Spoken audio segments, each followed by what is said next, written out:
Seeking Out Help is an organization that started back in 2008 to cover the needs of those who chose to leave polygamy.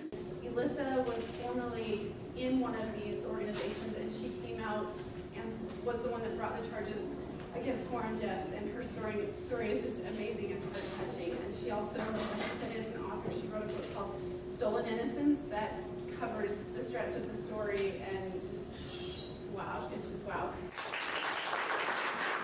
Within the FLDS, I was a woman, and I was born and bred to be a wife.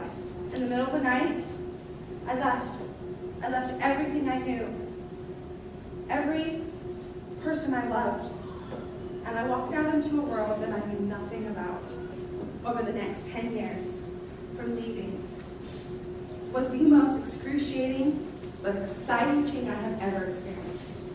Little things that we take for granted every day, a checking account, going to the grocery store, social interaction, being able to talk to a stranger, being able to fit in. Those were giant hurdles that I had to traverse, but I was the lucky one.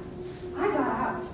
I had little sisters, and my older sisters had children who I knew in the very core of who I was, that they were going through the same thing I was, that they were going to be a child bride, that they were going to be stood up and given to a man as property at a very young age.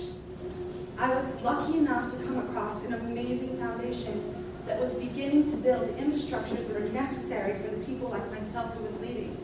I learned how to trust people around me, something that I had never been able to do at all in my life. With law enforcement, I helped a group of people come together, and we stood up against tyranny. We stood up against the leaders of this cult, and we said no more. Through a very long, dramatic time, Warren Jeffs was taken into custody. He was brought to trial. He was found convicted because he had arranged and forced me into that marriage at 14 to my first cousin. What we've realized is Warren Jeffs was just the beginning.